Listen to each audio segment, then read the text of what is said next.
You're listening to the Cross-Check NHL Show, part of the Locked On Podcast Network. Here are your hosts, Andrew Berkshire and Mary Clarke.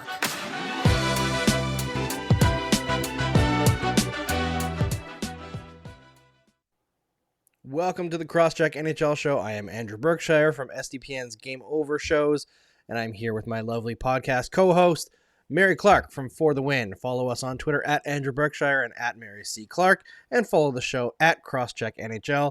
We have a good show for you tonight, or I guess today. Depends on when you're listening, really. It goes live Tuesday mornings. But there's all sorts of NHL news to talk about. There's, the Lightning avoiding a sweep, the Colorado Avalanche putting the Oilers on the verge of one. Then there's former referees putting their feet in their mouths because they just can't seem to stop themselves. There's some awards that have been awarded and some controversy around them. And of course, we'll end up with our pop culture segment. But before we get into all that, Mary, how was your weekend? My weekend was good. I went to a Phillies baseball game, which they have since miraculously turned around and have won 3 straight. So they won the game that I was at, which was nice. Got to, hang out with my family, do a little bit of tailgating. It was a good time. What's nice is it's, sunny out. So it's the weather is good. It's just nice. I've talked about before, the sun. It's always nice to just be out in the sun and just rest and recharge and whatnot. So are you saying it's always sunny in Philadelphia? Not always, but when it is very nice. So yeah, but had a great weekend. Just looking forward to more hockey because yeah, I mean we're getting down to it, and we're going to discuss how these conference finals have gone so far, but I'm very happy that so far we're avoiding a sweep in one of the series, but we're not sure about the other one. But how about you, Andrew? How was your weekend? It was good. We did. We've kind of figured out our routine for the weekends for the spring, summer, fall, basically not winter, is we figure if we can plan 4 activities to keep the kids occupied, it will keep the days busy enough that they don't have full-on meltdowns. Unfortunately, Miles was still a little bit under the weather, so he was kind of cranky all weekend anyway. But they had lots of fun anyway. We went to a couple parks. We went to Dylan's favorite park, which is shaped like a train, which is always fun. And yeah, so we had a good weekend. We started watching the first season of Stranger Things over again after getting through the 4th season. And I don't know if you've seen all the people pushing like a different theories and stuff about where Stranger Things is going. Maybe we'll talk about it in the pop culture segment, but there's some interesting stuff in season 1 after watching the 4th season to look back on. All right. Because I don't know if it's just they dropped the ball in consistency or if there were hints all along. We don't know. I'm intrigued because I watched season 1 when it came out like everyone else, and I haven't revisited it. So yeah, I would love to hear about that because it's fun. Theorizing is it's a lot of fun, especially for like TV shows and whatnot, and just it's great. So 100%. All right, let's get into our hockey talk because it's always fun. The Lightning and the Rangers.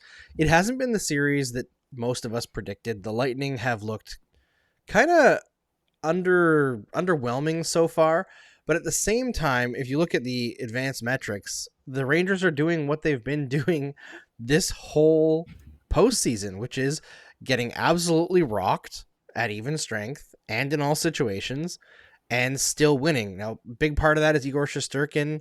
They've got some high-end shooters on that team as well, but so far at even strength in this series, the Lightning are shooting at 3.25%.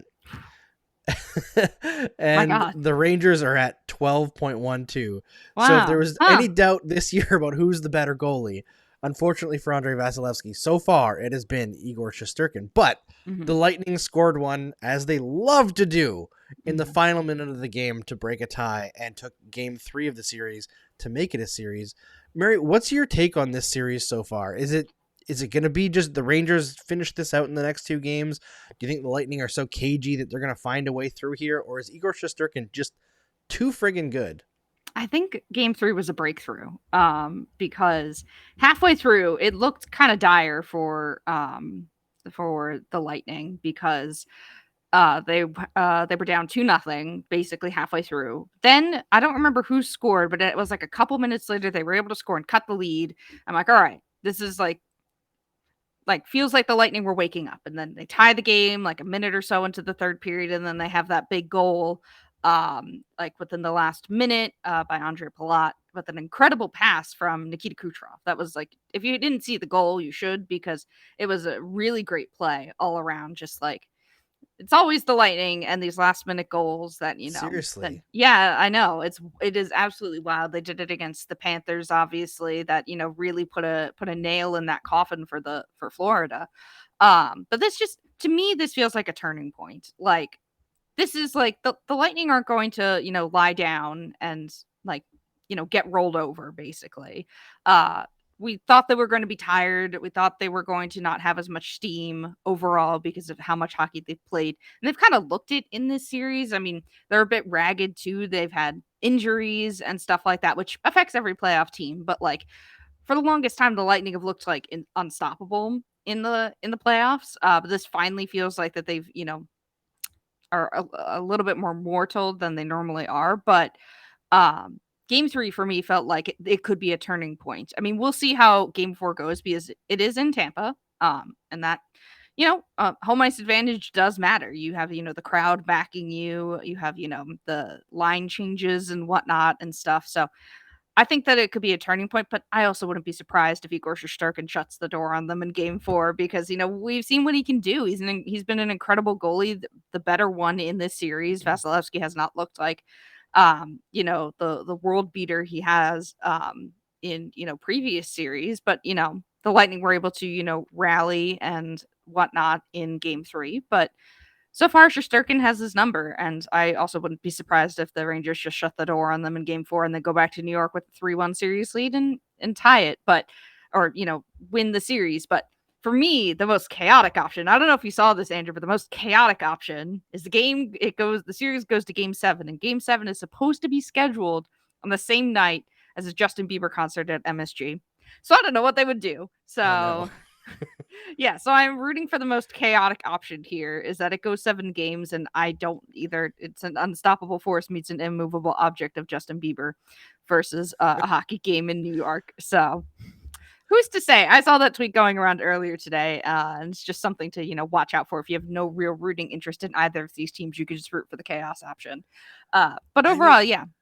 Would it be kind of funny if Leafs fan Justin Bieber, like, say the Lightning get on a huge roll heading into game 7 at home, and Leafs fan Justin Bieber gets to exact his vengeance by forcing them to reschedule the game, and the Lightning get knocked off of their roll, and the Rangers come in and win game 7?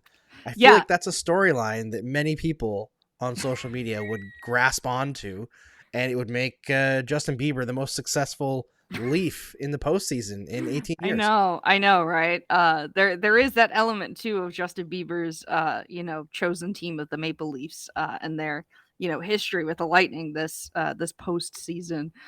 It's fascinating. I have no idea because it's weird because there's a game there's a day off between I think the last game of the Colorado series if it goes game 7, which we'll talk about. And there's a day off between game 7. So it's weird that there's usually one game a day, but it's weird that there is a break between the last possible game of the Western Conference Final and then the last possible game of the Eastern Conference Final. I don't know if it is scheduling, if there's another thing happening at MSG that day or whatever, but it just seems to be a weird little scheduling goof. But yeah, I mean, for me, going back to your original question, game 3 is pivotal. The Lightning were able to battle back in the way that they showed resiliency in the way we've seen before from this team. And to me, that showcases that they're not out of this fight yet. But we'll see if that momentum carries into the 4th game of the series. But I could, if I had to predict, I think we're going back to New York tied 2-2. But another good game from Igor Shesterkin could turn that all on its head again. Yes, and of course, by the time you listen to this, I think... Oh, no, you No, won't it'll know, be the Western 'cause it'll Conference be- Final. Yeah, we'll know whether or not the other series is over, so that's fun in and of itself. But for this one, I'm still on the... I just tweeted it this morning. It's like the Jesse Pinkman meme, right? Like I can't keep getting Keep away getting with away this. with it. Yeah. Like, I understand Shesterkin is good. I do. And I respect that goaltenders have a huge amount of influence over games in short sample sizes. At the same time, let's go over each series, the share of high danger scoring chances, because I've seen a few people being like, well, the Rangers just get better scoring chances than opposing teams, which granted, they get better maybe than average, but they're like a middle of the pack shooting team in the regular season and also middle of the pack shooting team in the playoffs. So let's go over their actual number or share of high danger scoring chances in each series versus the Penguins. 33.7%. That's really bad. Abysmal. Yep. Against the Hurricanes, 38%. Also very bad. Very, very bad. Against the Lightning, 39%. Well, I think it is increasing at least. It's moderately increased each series. Maybe by the time if they get to the Stanley Cup final, it'll break 40. Maybe. I mean, that's the other thing, though, is they've got another game in Tampa. So usually the home team does a little bit better.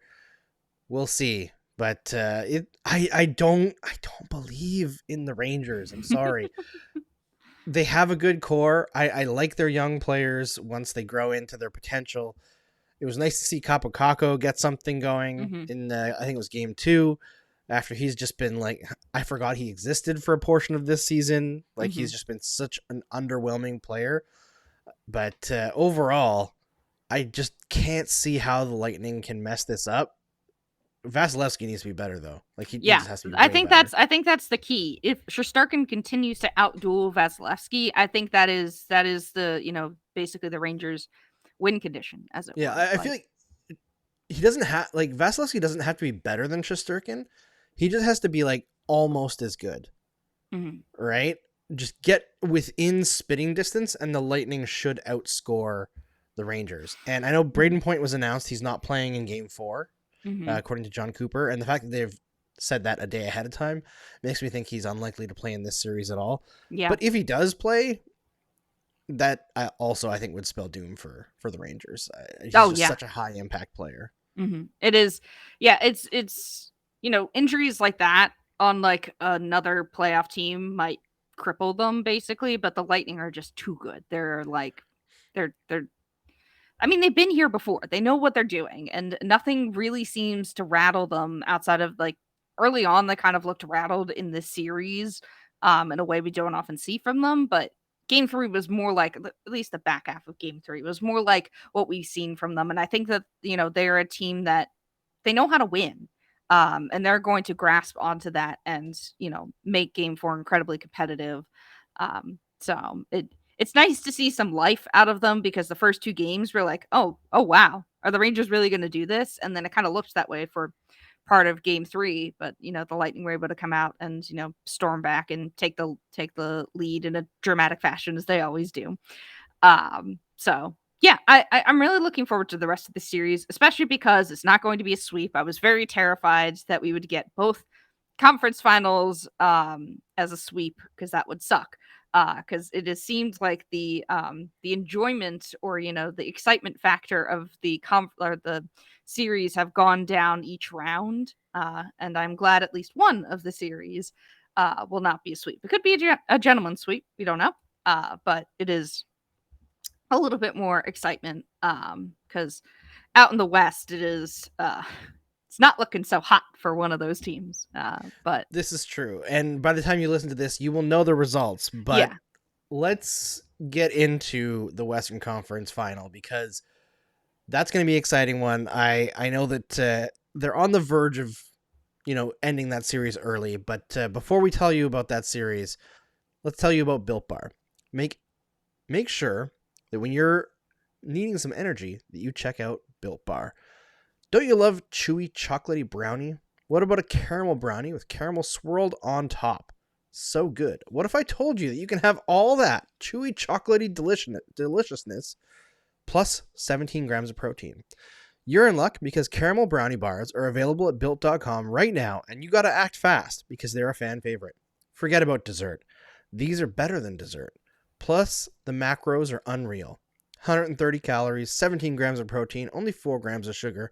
I would replace a regular brownie with Built's caramel brownie bar in a heartbeat. The best part? Caramel brownie bars are covered in 100% real chocolate. Like for real. With Built Bar, you don't have to sacrifice being tasty for being healthy. You can have both. And all Built Bars are made with collagen protein, which your body absorbs more efficiently and provides tons of health benefits. There are a million reasons that you should try Built Bars, but for now, let's just say that caramel brownie will rock your world, and that's not an understatement. With Built, tasty is the new healthy. Go to Built.com to get your box of caramel brownie bars now. Go to Built.com use promo code LOCKED15 to get 15% off of your order. Use promo code LOCKED15 for 15% off at Built.com. We have an important favor to ask you. We've put together a survey so that we can learn more about listeners like you and make your favorite Locked On podcasts even better. This is your opportunity to tell us what you like and don't like about Locked On Podcasts. Go to lockedonpodcast.com/survey right now to get started. It won't take very long, and everyone that completes the survey can qualify for a chance to win one of 10 $100 Ticketmaster gift cards. To take our audience survey, go to lockedonpodcast.com/survey. Thanks for your help. All right, Mary. So the Western Conference Final, the hockey itself has been really exciting, but there isn't that like hook in the series to keep you invested because Colorado just keeps winning. And I feel like maybe we wouldn't be in this situation if Darcy Kemper didn't get hurt because he just has not been very good. But Pavel Francouz has been phenomenal against the Oilers in 2 games. And I know he was a little bit bumpy in the first one, but he came in cold. I feel like we got to forgive him for that. I've been really impressed by his play in this series. It's almost like Colorado was done a favor by losing their starting goaltender, which is wild because Kemper has been a great goalie for a long time, but he's just been out of it in these playoffs. And the Avalanche just look unstoppable. And even now, without Kadri, I'm not sure if there's an avenue back for the Oilers, but I don't think it's going to be a sweep. Yeah, I mean, well, yeah, what a series this has been in terms of just like, you were right in the excitement level, at least in terms of like the play, like, because Colorado is just so good. The hockey's not going to be bad. And especially because, you've got Connor McDavid and stuff on the other side, even though they haven't had as much of an impact outside of game 1 of this series. But like, yeah, this has just been in terms of just like the excitement factor overall on the ice, fun, but it is less exciting when you're like, well, it's 3-0, and by the time you hear this could be a sweep. So that it's a shame. I wish it was a little bit more competitive, but yeah, what I keep coming back to is the Kadri injury. I mean, we're going to talk about it, but it's a big shame that he's very likely out for the rest of the series because what an incredible story he has had in these playoffs. Also, he's just a fun player and has really contributed a lot to this Avalanche lineup. So it just sucks that we're probably not going to see him for the rest of the series. I don't know if it was confirmed or not. I saw insiders saying that it was very likely he was out, but I don't think I had seen anything else in that regard. But yeah, it is just, I guess I'm not surprised though with the way this series has gone, because the Avalanche overall this postseason have looked like the best team. Just in terms of like, they seem to skate with such a ferocity. They're overwhelming. And it is like, even if Darcy Kemper was not playing up to the level we have seen him play before, the Avalanche were able to overcome it. And now it seems like, Francouz is just on another level. And I don't know if anybody really expected the backup for the Avalanche to be as good as he is. So it really has been a fortunate not turn of events, I guess, but like just fortunate for the Avalanche that, Francouz is playing incredibly well, because that could have been a turning point for this series, because you never want to see your starting goaltender go out. I mean, look at what happened to the Penguins. Look at what happened to the Hurricanes. we've seen what happened happens to the Avalanche last year. Yeah, exactly. And the Avalanche have had this happen to them too. I mean, it happened in, a previous round. But it has happened to them. Didn't it happen to them the last 2 years? I think so. They've had an incredible, just terrible injury luck overall. And it's not like making excuses for them because their teams were talented enough they should have made it further than they did, but they also have been ravaged with incredible just awful injury luck, which sucks because they're a fun team, but it is yeah, I mean, to me, the Avalanche are the best team in these playoffs right now, and I don't think there's a question. Even if the Lightning are the back-to-back Stanley Cup champions, they're just firing on all cylinders right now, and it is fun to watch.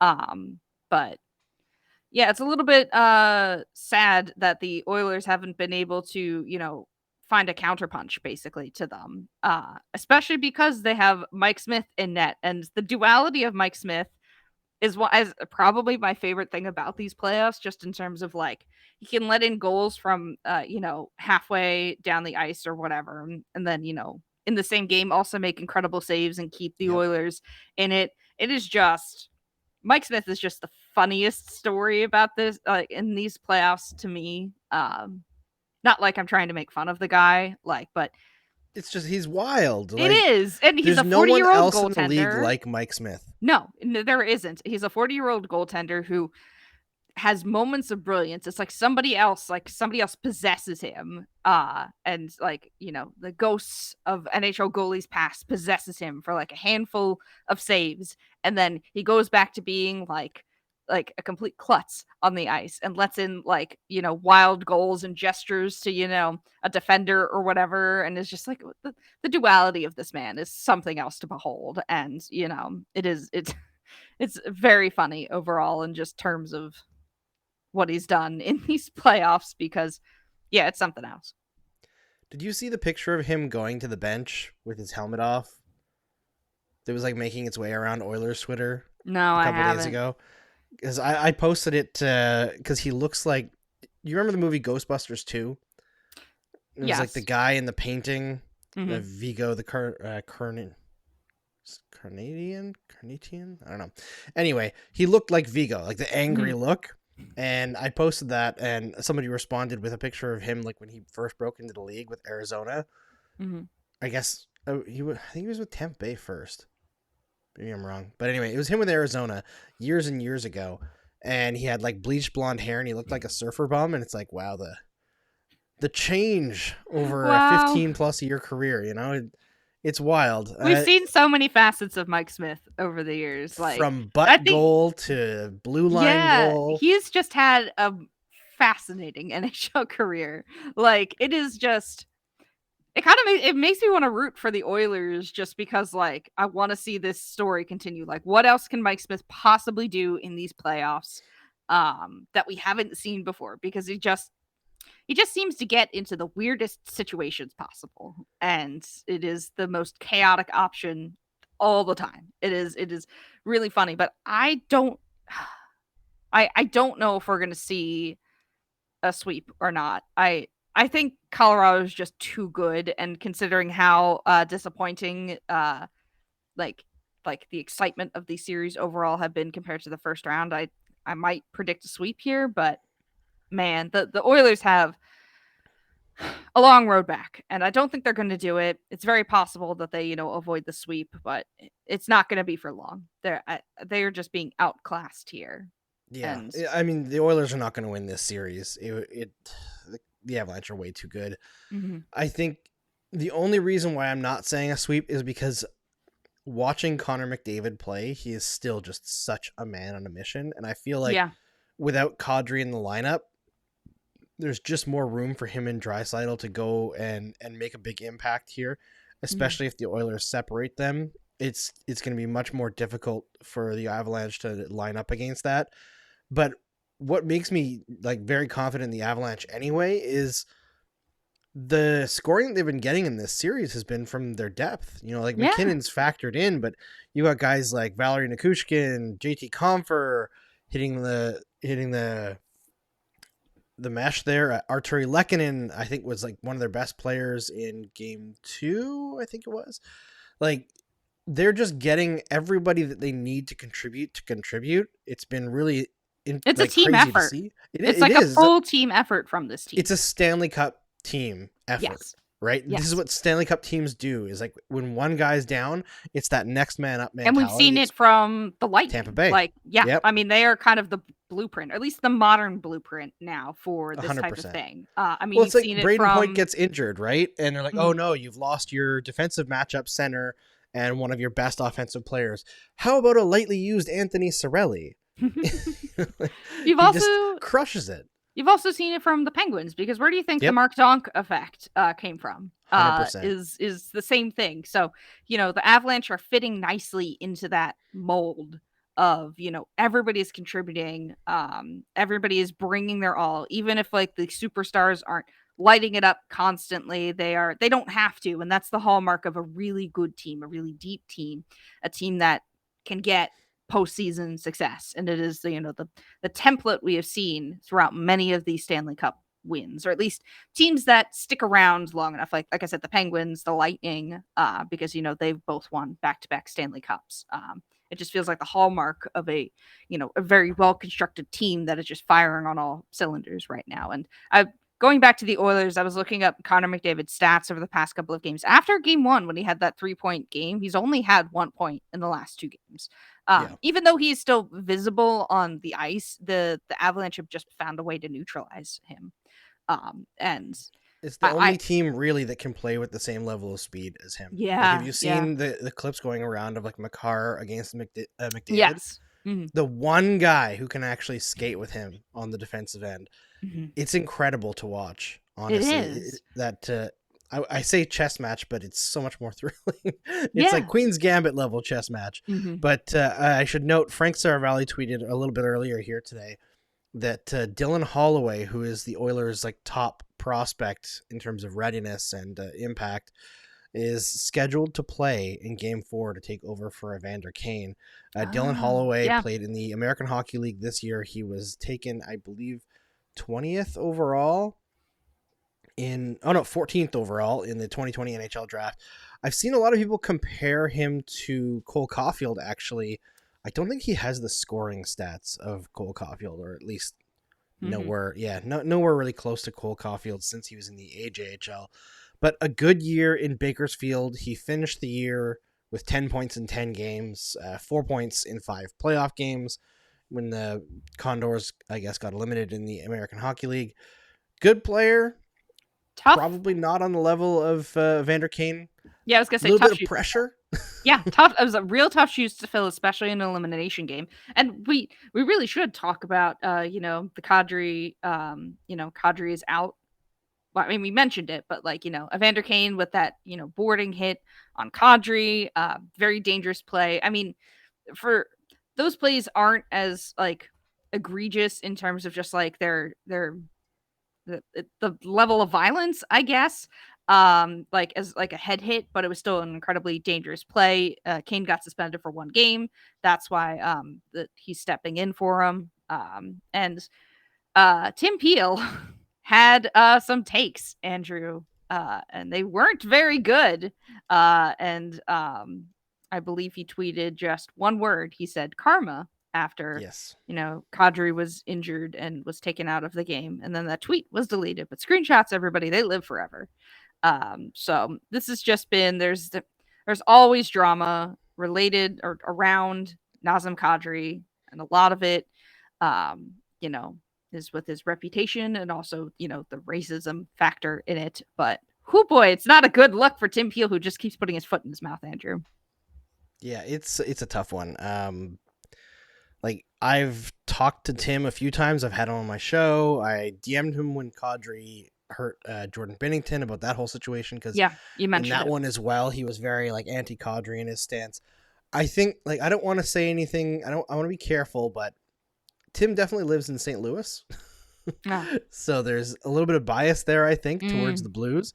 But I don't understand this kind of behavior from a former NHL referee, because even if you're not working for the league still, I think you want to maintain a level of not even impartiality, but professionalism that makes it look like your career wasn't tarnished by things like an emotional decision, like, not calling a penalty on a guy that you don't like. That hurts. I think it hurts Peel's legacy. It is not great. Also, like, right after that, he deleted it and started like promoting his referee camp. And I was like, maybe not the best time. Yeah. And between him and Dave Jackson, both of them, it's like 80% of the time that they open their mouths, I'm like, this is why I don't like refs. It just doesn't like, look good. Neither of you are giving me a good reason to like support officials. Yeah, it just doesn't look good. Like, Tim Peel was refereeing NHL games, like 14 months ago, 15, something like that. Like, it wasn't very long ago that he was in the league, and his opinions probably have not changed from, when he last refereed an NHL game to now, I would assume. So it kind of shows you, what, if Tim Peel is thinking this way, how many other referees are thinking this way, but they don't say it. Obviously, the referees are not a hive mind. Like, they don't all have the same opinions. They are, different people after all. But, like, it just makes you think about, like, what NHL referees are, like, what they're prioritizing, basically, in terms of, how they call games. The illusion of like emotionless impartiality is like busted. Yeah. Right? That's the big thing. Is I think everybody, if they think about it too, like, enough, realizes that referees are human and they're going to react in human ways. But it definitely seems like there's not much effort. Because it's one thing to think those things, and it's another thing to be like, I'm going to blast this out to the world on Twitter. Yeah. Like, listen, we all have moments of weakness. All of us who are extremely online, right? Yep. If we you all are say online, things that we probably shouldn't have said out loud online, right? And not even necessarily controversial things, but just things you didn't need to voice your opinion on it. Yeah. We all have things like that we delete or regret. But when you're a professional who's paid a lot of money to do something in a high stakes situation, you gotta learn when to shut it. And I think that's my takeaway from that situation. But we'll move on from that, and we'll talk about some awards stuff and maybe where Barry Trotz is going to end up, if he's going to end up anywhere, because it's kind of up in the air right now. I've heard some conflicting information on Barry Trotz right now. Ooh. So we'll see. But before we tell you about that stuff, we've got to tell you about Rock Auto. This episode is brought to you by Rock Auto. With the ever-increasing numbers of makes and models, it's now impossible for your local chain auto parts store to stock all the parts that you need. Why endure often pointless or seemingly intimidating questioning and wait while the person behind the counter orders the parts on their computer, choosing only the brand their warehouse happens to carry? You have computers with access to rockauto.com at home and in your pocket. Save time and money when using Rock Auto. Why choose to spend 30, 50, or even 100% more for the same parts from a chain store or car dealership? Rock Auto is also a family business, serving do-it-yourselfers for over 20 years. They have everything you could possibly need, from brake parts, tail lamps, motor oil, and even new carpet. Go explore their easy-to-use website today and find the solution to your auto part needs. Go to rockauto.com right now and see all the parts available for your car or truck. Write Locked On in their How Did You Hear About Us box so that they know that we sent you. Amazing selection, reliably low prices, all the parts that your car will ever need. rockauto.com. All right, so Mary, there have been 4 semi-major awards that have been handed out so far. No Norris, no Vezina, no Hart. No those are Ted coming Lindsay this week, Award. right? Yeah, those are coming this week, I guess. But as always with awards, there comes controversy. And now that we have open ballots, there's more scrutinizing of how certain people voted. Obviously, there's a controversy right now in Montreal because Carey Price won the Masterton Award, which is rewarded for like perseverance and dedication to the sport of hockey, which I guess gets turned into, who persevered the worst things, and I hate this award. The misery award. I hate it. I hate it. Because every single year, all this award does is lead to toxic discussions, like toxic arguments and debates over who suffered the most or who got through their suffering the most.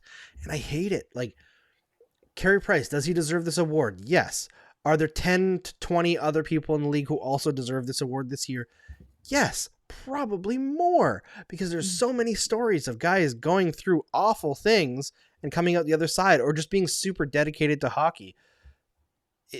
There's a reason why when you go through this, I believe 23 different players got a first place vote from the 183 or something total votes from the PHWA, Professional Hockey Writers Association. I hate this competition. Like, oh, well, this guy got over addiction. Well, this guy's brother died, and this guy broke his leg in 7 places and missed a whole year and came back. Like, these aren't things that we should be comparing as like a sport. You know, like, every team should have their nominee, and then at the awards show or whatever, or during the playoffs, they just have a tribute video and they go over each person, what they've overcome or what their dedication to the game is. And then we celebrate them all. I feel like it's not that difficult. Yeah, it doesn't. Misery shouldn't be a competition. No, it really shouldn't. And it's nice of the NHL to like showcase these players who have gone through things, and you know, they want to showcase their stories. They want to lift up their players. I think it's good that the NHL wants to do that. But it shouldn't be an award. You're right in that they should, you know, nominate a player and they should just, you know, celebrate them all for everything that they've gone through and whatnot. Because especially the social media backlash to things is just bad. I know that, you know, social media only takes up a very small but very, very vocal part of you know, the hockey sphere overall, but it's still just frustrating to see, because you know, you don't compare like Carey Price's struggles to, you know, stuff like Kevin Hayes losing his brother and whatnot. It's just, don't do that. Well, you shouldn't compare you know, everybody's traumas or misery in real life. And sports players are human too. They are. It's just toxic. It's I think it's an award created with good intentions. It is just I don't think it is the way to go about it. So I hope in the future the NHL, you know, redesigns this award to just, you know, celebrate players and, you know, showcase their stories, because, you know, people really like, you know, the uplifting stories and whatnot of like, you know, people going through stuff and then just being like, I've been able to come out on the other side of it. And I think it's good to amplify that stuff in hockey, because it's, you know, it's overcoming tragedy or your own, or, you know, stuff like that is just something to be celebrated. But it doesn't need to be a competition. It can just be a cool, feel good story where we can just be like, you know, congratulate these people on getting through things. 'Cause, you know, it's the nice thing to do. But yeah, it doesn't need to be a competition. That's for sure. Yeah, it really doesn't. And I don't know if you've seen the controversy in Montreal, but no. You know, Price obviously won this award. It was not a consensus. He got 50 first place votes out of 183. He was on, I think, 89 ballots out of 183. So, like, not a consensus. This award is very rarely a consensus because there's so many worthy stories. But only 2 people in Montreal media had voted for Price. Eric Engels voted him first. Arpon Basu voted him third. And the Francophone media essentially ignored him. So that was like the big thing in Montreal. Like, oh, all these guys hate Price. But like, the point is that they're not navel gazing. They're looking around the league, and they're different people's stories speak differently to different people. Right? Like, some people look at the award and they focus on things like the dedication to the sport, right? So they voted for Zdeno Chara, who played third pairing minutes this year as a 44-year-old. That's impressive. You know, Jaromir Jagr won it when he was 44 for leading the Panthers in points. Obviously, he was a little bit better than Chara is now. But you look at how this award has been going on, and I've seen some people, the arguments like, oh, well, they're ignoring things close to home. Well, like, their job isn't just to look at the Montreal Canadiens with this award, and you have to read all of the things that people were battling through or have gone through in their careers to get to this point to be nominated. Like Kyle Okposo, right? This is the first time he's been healthy since 2018. Yeah, that's And that's pre-pandemic, baby. That is like exactly. That's like That's another a whole world other away. world. Yeah, that's a whole other world away. Yeah, so it's there's lots of great stories to look at, and I saw, like, I don't want to name names per se, but I've seen some people saying like not voting for Price is like ignoring substance abuse, which is a very big issue in the NHL, and modern day, like the opioid epidemic is huge, right? But you look at the last few winners of this award, and there's Oscar Lindblom, who went through cancer treatment. Bobby Ryan, addiction. Yeah. Robin Leonard, addiction and mental health issues. Brian Boyle, cancer again. Craig Anderson, his wife went through cancer. Like it's basically been cancer or addiction for the last 5 or 6 years. So again, they did focus on addiction overall, but we can't we need to stop litigating this award and what people's choices are, because there's no wrong choice. Now, on the other side, there's the Selke, which Patrice Bergeron won for a record 5th time this year, and frankly, probably should have a few more of these in his closet. I think there's probably a few people who voted on this award purely based on reputation, because you have those people around the league, but if there's anyone who deserves it, it's Patrice Bergeron. Yeah. He's like the exception to the rule of the reputation award and whatnot. Yeah, the reputation vote, right? Yeah. But the craziest thing about Bergeron is this year at 36, he posted the best defensive numbers of his career. That's wild. What a machine! Like, just in the highest scoring season in like 20 years. Yeah. He's going to be like, we don't know what his future is going to be yet in Boston. He is going to be sorely missed when he leaves. Oh, yeah. He is. If the Bruins Boston, they're going to be a different team. 100%. Like, well, I know it's just one player, but he does so much for them. It is. Yeah. He's incredibly impactful for them, but also Brad Marchand got surgery on both hips. Yeah. And Charlie McAvoy is out for, I believe, 6 months as well. So the Boston Bruins are looking down the barrel of starting next season into 2023 with no McAvoy, no Marchand, no Bergeron. Yeah.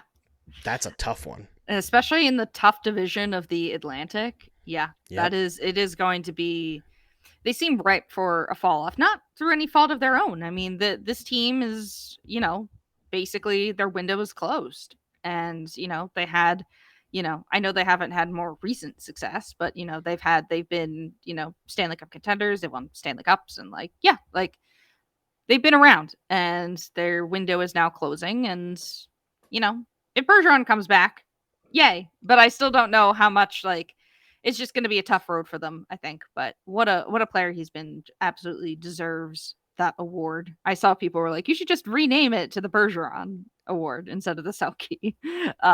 So we'll see if Boston gets their wish here, but absolutely 100% well deserved in that regard. And like I said, the exception to the rule of the reputation vote, because he, like you said, has deserved it more than he has gotten it. Yes, 100%. And, as opposed to the non-earned reputation vote, if you look through the votes on the Selke, a bunch of people voted for Anze Kopitar. He finished, I think, 6th in voting.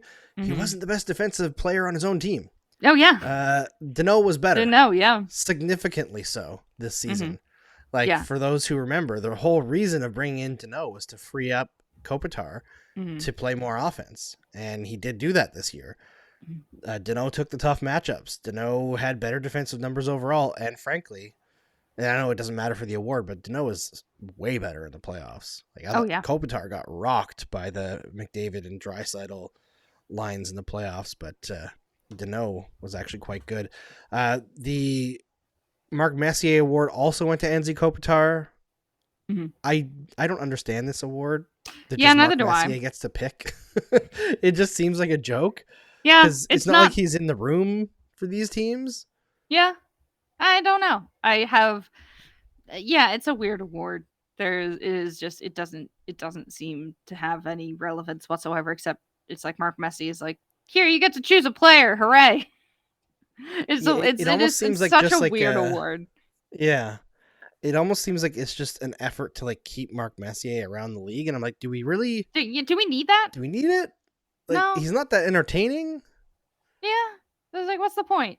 What's the point of it? It doesn't make any sense. There's no real fun factor to it either because it's only one person picking the award. There's no like debate. It's how do you quantify leadership in terms of just like it's not like you can have debates about the Hart or the Vezina or whatever, because you can, pull numbers and stuff like that and see what you value differently. Now it's just like it's the most hockey award imaginable. It is chosen by one person who is a hockey man of all hockey men, basically, to determine heart and grit, essentially. Like, I get teams having their own kind of versions of that award, because I think the Flyers have, I don't remember which award it is, but there are, I know that they have an award for either best leader or something to that effect of most heart and leadership. But like, I think it's fine on a team level because it's team awards.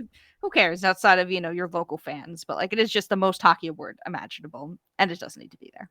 It has been legitimately funny twice. Once when he gave it to Daniel Alfredsson in 2013, and Alfredsson promptly like left Ottawa. yeah. And the other time was in 2016 when Shea Weber had the worst year of his career and was absolutely fucking terrible in the playoffs, and then was traded in the offseason. Yeah, at least it makes there some funny moments and coincidences, but it is not an NHL award that we need to keep around. No, it isn't. However, does not need to be there. I will say one award that is improving in voting is the Jack Adams. They gave it to Daryl Sutter. Deserved. Yeah. He was the guy. Yeah, he was the guy. I know Penguins fans always talk about how Mike Sullivan should be a part of these awards. He barely got any votes, which is crazy. Yeah, I know, which is wild. And I think they have a legitimate case, but Daryl Sutter was the correct one. What he did with the Flames, playoffs notwithstanding, because these things never really account for the playoffs at all. He really was able to, bring a lot to this Flames team and bring out the best in his top line. And that top line was something else this year. Career years for a lot of players on the team. Markstrom was really good in the regular season. It's a shame that they weren't able to get it together in the playoffs, but it's a regular season award. So what can you do? Not much. Yeah, but exactly. We'll end the hockey talk there. We'll talk about the pop culture segment in a moment, but first I got to tell you about BetOnline.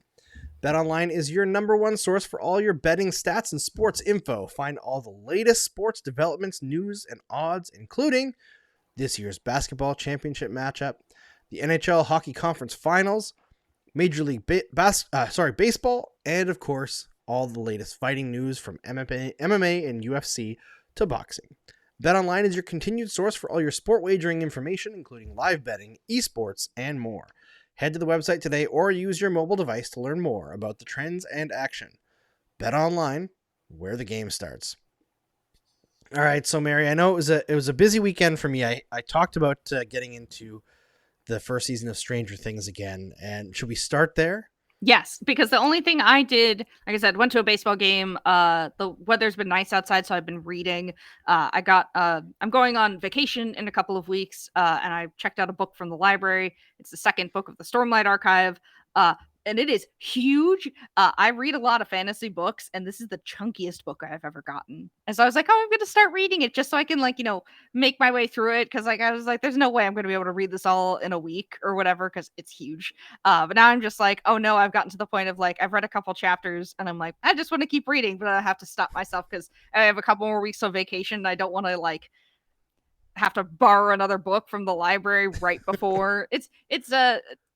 Reading is good. That's basically it. But yes, I want to hear your Stranger Things theories because, like I said, I have not gone back to rewatch the first series or the first season since I watched it. So, please blow my mind with these theories, Andrew. Well, these aren't mine, right? It's just stuff that I've seen going around. But when you watch the first season of Stranger Things comparing to the more recent seasons, especially this current one which, spoiler alert, the Demogorgon in Russia, right? They're able to kind of like trap it.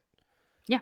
But the Demogorgon in the first season of Stranger Things is able to go in and out of the Upside Down at will. Oh, yeah. Right? And it isn't like just killing everyone willy-nilly. It's taking them and bringing them back to the Upside Down. Now, the theory is that Vecna is the one who was actually bringing them back into the Upside Down, not the Demogorgon, for some other purpose.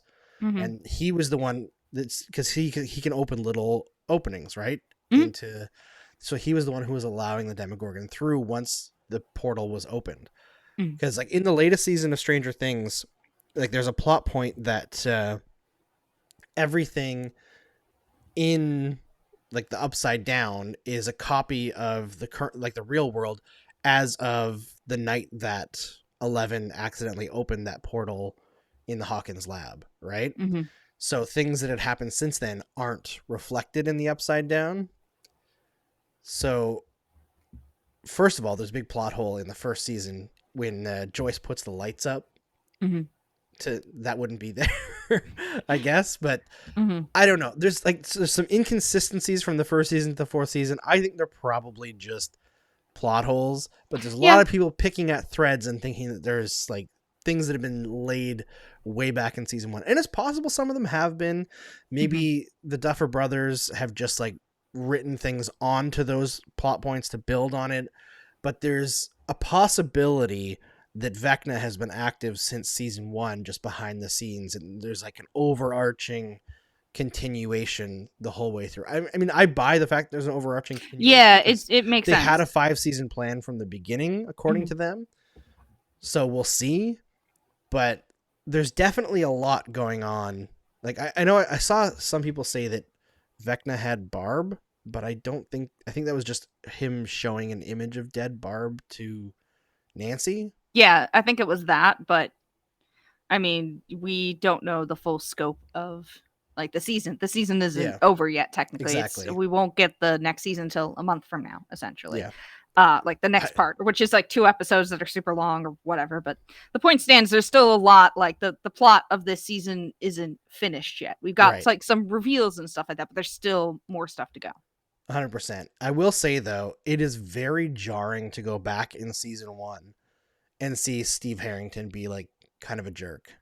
Yeah.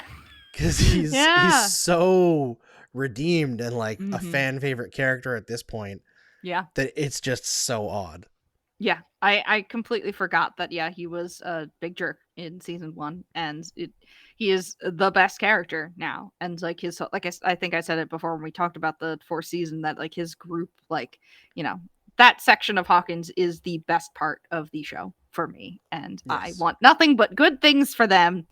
And I hope nothing bad happens to them. Please, dear God, no. I find it funny that like Mike is very much the like main character of season 1, and he's like the protagonist that you follow through, and he's the one that, believes Will is alive. And in this latest season, I find he's the member of the original core that I'm least interested in. Yeah.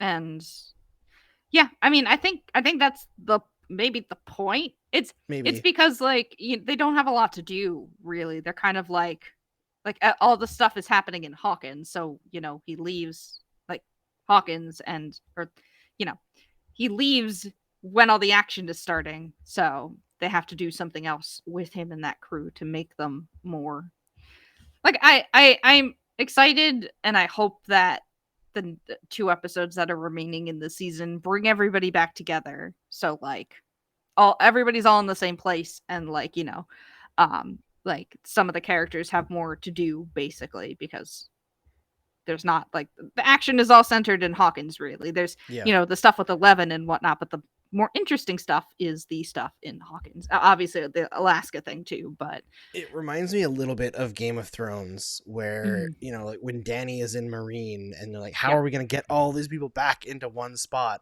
And you hope that they have the map. Answer. Yeah. That was like a huge thing in Game of Thrones, where like the travel time makes no sense. Yeah, it takes like a full season to go from Winterfell to King's Landing, and then all of a sudden it's half hour. You just gotta progress. Like, oh, it's so fun. I get It's the like they criticisms. unlocked in the video game. It's like they unlocked Unlocked. speed travel, where you Like can just like fast hold down travel. the button. Yeah. Yep, exactly. But yeah. What a time, Game of Thrones. Yeah, What what a an time. amazing brand that completely destroyed itself I in the span know. of 2 years. I know. It's wild. Part of me is like I want to rewatch it just to see, like, I'd love to like listen to a podcast where it goes back and rewatches it and dissects everything that went wrong with it. There's definitely like YouTube essays about it. So maybe For that's what sure. I'll do later today, like look up like everything that went wrong with Game of Thrones, because I'm past the point where I'm mad about it now. Like, sure, at the time I was like, this sucks. But now I'm just like, whatever. There's a bunch of other media that's, just as good, if not better, than Game of Thrones. I just want to read the books. Like I just want George R. Martin to sit down and write the damn books. No more side projects. I don't no remember. more maps of Westeros. Don't care. Do it, man. I I- understand that you have your own freedom and nobody can demand things of you, but also you're kind of pushing it a little bit. The last book came out when I got married. That's 11 years ago. Yeah, it's so funny. The like, there's two ends of the writing spectrum, and as a fantasy series fan, I know this. You've got your George R. R. Martins on the one side of the spectrum of like hasn't finished the series, has like 11 years between books or whatever, and whatnot. Then you've got like the author of the Stormlight Archive and Mistborn books, Brandon Sanderson, who writes all the time, a book every week or whatever, and is like putting out books at a ridiculous pace. And like the Stormlight Archive, I think, is supposed to be 10 books, and he's like through 4, and they're huge books. And I'm just like, the dichotomy of the fantasy series. But as I was saying before, for Game of Thrones, I don't remember what happened. Like, I don't remember the point at which the books diverge, like the show diverged from the books. That's the worst part about reading fantasy books, is that like there's so much that happens, and it's so hard to remember sometimes what happens in those books, because there is so much. I should just probably read like a fan Wikipedia or whatever when I need to, like, when another book comes out and it's been like a year or so since I read it. I was like, I don't want to read the whole book again. It's just like, give me the plot summary, because I remember like the major details, but not like the small things or whatever. So you need a previously on. Yes, they do. The books need a previously on, where like at the beginning you give like a couple paragraph summary of what happens. That would solve. You're right, Andrew. That would solve everything. So please, fantasy authors, do that. Because I read so many of them. It's sometimes so hard to remember what happens, because brain small and whatnot, can't remember things. For sure. All right, that's all we have for you today on the Cross-Check NHL Show. Thanks for making the Cross-Check NHL Show your first listen every Tuesday and Friday. Now make your second listen Locked On NHL. Locked On NHL covers the playoffs like no other. Hear the latest news and opinions from local experts every Monday through Friday. It's free and available wherever you get your podcasts.